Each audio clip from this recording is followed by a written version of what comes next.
High, আমি Mohammad Shahriar Anwar. Android data binding পর্ব ৬ আপনাদের সবাইকে স্বাগতম। আমরা আমাদের গত পর্বগুলোতে দেখেছি কিভাবে আমরা আমাদের অ্যাক্টিভিটি থেকে আমাদের ইউআইতে ডেটা রেন্ডার করতে পারি অ্যান্ড্রয়েড ডেটা বাইন্ডিং লাইব্রেরির সাহায্যে। অর্থাৎ আমরা আমাদের মেন অ্যাক্টিভিটি থেকে কোনো একটি অবজেক্টের রেফারেন্স, এক্ষেত্রে অবশ্যই স্টুডেন্ট অবজেক্টের রেফারেন্স আমরা যদি আমাদের ইউআইতে সেট করি, আমরা ইজিলি অ্যান্ড্রয়েড ডেটা বাইন্ডিং লাইব্রেরির সাহায্যে অন্য কোনো ইউআই লজিক ছাড়াই সেই ডেটাগুলো শো করতে পারি। বাট আমরা যদি চাই যে আমাদের ইউআইতে, সাপোজ ধরুন আমাদের ইউআইতে একটি এডিট টেক্সট রয়েছে যেখানে কিনা আমরা স্টুডেন্টের নেম আপডেট করতে পারি। সো সেখানে টাইপ করার সাথে সাথেই আমি যদি চাই যে আমাদের এই স্টুডেন্ট অবজেক্টের নেম প্রপার্টিও আপডেট হবে, সেটা আমরা কীভাবে করব?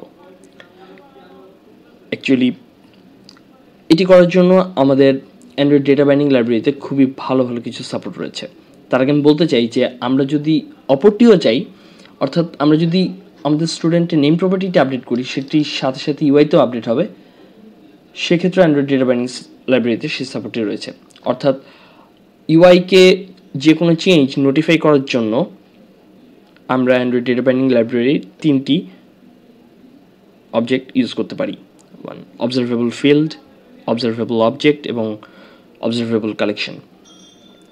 সো আমরা আজকে দেখব যে কীভাবে আমরা ইউআই চেঞ্জ আমরা আমাদের অবজেক্টে রিফ্লেক্ট করতে পারি এবং অবজেক্টের চেঞ্জটি আবার ইউআইতে রিফ্লেক্ট করতে পারি। সো সেই জন্য প্রথমে আমরা আমাদের ইউআইতে কিছু চেঞ্জ আনবো। অর্থাৎ এই ক্ষেত্রে আমরা প্রথমে একটি এডিট টেক্সট নিব, তারপর আমি এক্সপ্লেন করছি।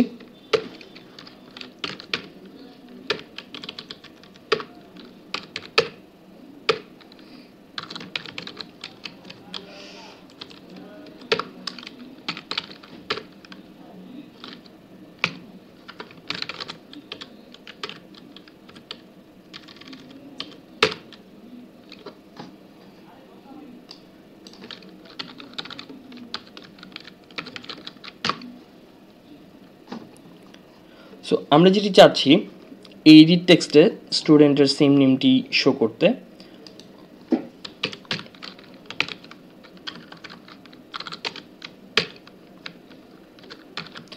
অর্থাৎ একই বাইন্ডিং এক্সপ্রেশন ইউজ করে উপরে টেক্সট ভিউয়ের মতো আমরা আমাদের স্টুডেন্টের নেম এডিট টেক্সটে টেক্সট ফিল্ডে শো করতে পারি।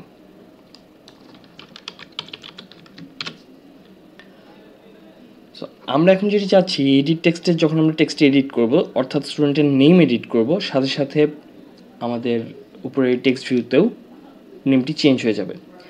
টেক্সট ভিউয়ের নেমটি তখনই চেঞ্জ হবে যদি আমরা ইউআইকে নোটিফাই করতে পারি হ্যাঁ স্টুডেন্টের নেম অ্যাকচুয়ালি চেঞ্জ হয়েছে।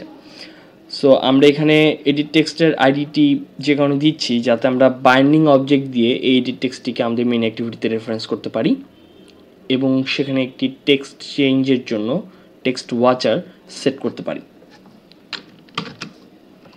চলুন আমরা আর কথা না বাড়িয়ে আমরা ইমপ্লিমেন্টেশনটি দেখি।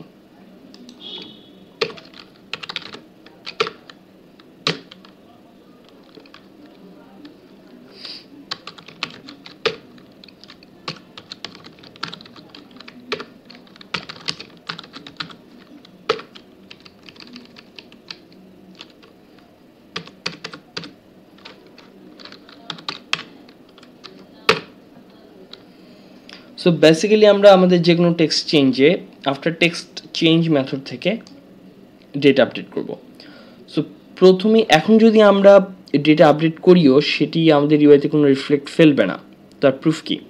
চলুন আমরা প্রজেক্টটি রান করে দেখি অ্যাকচুয়ালি। সো অবশ্যই প্রজেক্ট রান করার আগে আমরা যেটি করব, একটি সেট নেম মেথড এখানে ক্রিয়েট করব যেটি দিয়ে আমরা নেম সেট করতে পারি এবং সেটি আমরা ইউজ করবো আফটার টেক্সট চেঞ্জড কলব্যাক থেকে। সো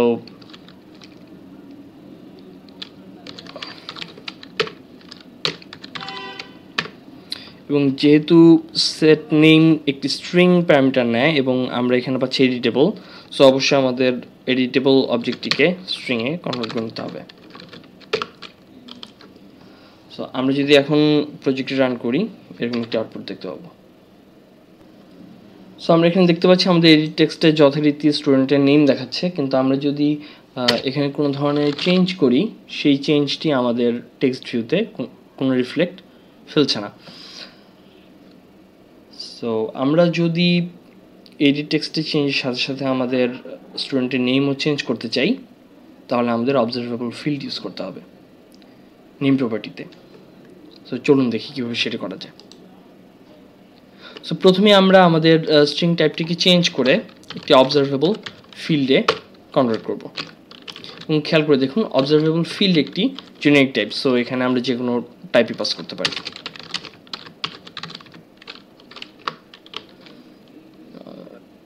এবং আমরা এটিকে ইজিলি চাইলে একটি ফাইনাল রেফারেন্স হিসেবে ডিক্লেয়ার করতে পারি। ওকে, সো খেয়াল করে দেখুন এখন আমাদের কনস্ট্রাক্টরে এবং সেট নেমে রেড মার্ক দেখাচ্ছে, কারণ অবজারভেবল ফিল্ড সরাসরি আমরা চাইলে অবজারভেবল ফিল্ডে একটি স্ট্রিং টাইপের ভ্যালু অ্যাসাইন করতে পারি না, যদিও আমাদের এখানে জেনারিক টাইপটি স্ট্রিং। অবজারভেবল ফিল্ডে প্রত্যেকটি অবজারভেবল ফিল্ডে সেট এবং গেট নামের দুটি মেথড রয়েছে, যেটি দিয়ে আমরা করেসপন্ডিং টাইপের ভ্যালু সেট করতে পারি এবং গেট করতে পারি। সো আমরা এখানে চেঞ্জ করে সেট মেথডটি কল করব।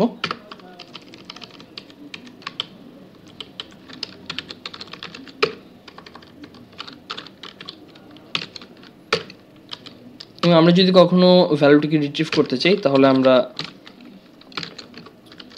গেট মেথডটি কল করে ভ্যালুটিকে রিট্রিভ করতে পারি। সো আপাতত আমাদের এটি লাগছে না, আমাদের গেট নেম মেথডটি আপাতত লাগবে না, সো আমরা সেটিকে তুলে দিই। সো আমরা যদি এখন প্রজেক্টটিকে রান করি তাহলে কি দেখতে পাবো? আমরা যদি এখন এখানে আমাদের স্টুডেন্টের নেমটি আমরা যদি আপডেট করি তাহলে আমরা দেখতে পাচ্ছি যে আমাদের টেক্সট ভিউতে নামটি একই সাথে আপডেট হচ্ছে। So it's magic, Android data binding made all this possible. So এখানে অ্যাকচুয়ালি ডেটাটি কীভাবে আপডেট হচ্ছে, যখনই আমাদের টেক্সট চেঞ্জ হচ্ছে আফটার টেক্সট চেঞ্জ মেথডটি কল হচ্ছে এবং আমরা সেখানে student dot set name call করছি এবং সেট নেম কল হওয়ার সাথে সাথে অবজারভেবল ফিল্ডটি আপডেট হচ্ছে এবং ইউআইকে নোটিফাই করছে আমাদের ইউআইকে আপডেট করার জন্য। সো তখন আমাদের সেই অবজারভেবল ফিল্ডটি, অর্থাৎ এক্ষেত্রে স্টুডেন্ট ডট নেম ফিল্ডটি যত জায়গায় ইউজ হয়েছে সব জায়গায় আপডেট হয়ে যাবে ভ্যালুটি। সো এখানে আমরা চাইলে অবশ্য আমি যদি চাই অ্যান্ড্রয়েড ডেটা বাইন্ডিং লাইব্রেরি একটি নতুন ইমপ্লিমেন্টেশন দিয়ে আমরা আমাদের এই ফুল লিসেনারটিকে রিমুভ করে দিতে পারি। সেটি কীভাবে? সো প্রথমে আমরা আমাদের লিসেনারটিকে রিমুভ করে দেব এবং আমরা আমাদের ইউআইতে ফিরে যাব এবং ইউআইতে আমাদের আর আইডিটিও দরকার নেই, যেহেতু আমরা কোনো এক্সটার্নাল লিগে আমরা কোনো লিসেনার সেট করছি না। আমাদের শুধু যেটি করতে হবে এখানে একটি @সাইনের পর ইকুয়াল সাইন দিয়ে দিতে হবে। So @equal symbol two way data binding সাপোর্টের জন্য এই অপারেটরটি অ্যান্ড্রয়েড ডেটা বাইন্ডিং এক্সপ্রেশনে খুব বেশি দিন আগে যুক্ত হয়নি। সো বেসিক্যালি সব জায়গায় আপনি চাইলে two way data binding use করতে পারবেন না। Equal sign two way data বাইন্ডিংয়ের জন্য ইউজ করা হয়। সো আপনি ডকুমেন্টেশন দেখতে পারেন যে কোন কোন প্রপার্টির উপর আপনি two way data binding use করতে পারেন। অবশ্য আপনি যেই ইভেন্টগুলোর উপরে কেয়ার করেন, অর্থাৎ চেক চেঞ্জ অথবা যে কোনো চেঞ্জ লিসেনার টাইপের ম্যাক্সিমাম চেঞ্জ ইভেন্টের অ্যাট্রিবিউটগুলোতেই আপনারা two way data binding use করতে পারবেন। তো আমরা যদি এখন প্রজেক্টটি রান করি তাহলে ঠিক অ্যাকচুয়ালি আগের আউটপুটটি দেখতে পাবো। সো আমরা যদি খেয়াল করি আমাদের আউটপুটটি ঠিক আগের মতোই আছে। সো আমরা এখানে যদি টেক্সট চেঞ্জ করি আমাদের টেক্সট ভিউতেও ডাইরেক্টলি আপডেট হচ্ছে, অর্থাৎ আমাদের শুধু ইউআইতে আপডেট নয়, আমাদের যে অবজেক্ট রেফারেন্স ছিল স্টুডেন্টের সেই অবজেক্টেও, অর্থাৎ এ স্টুডেন্টের ভিতরেও ডেটাটি আপডেট হয়ে যাচ্ছে।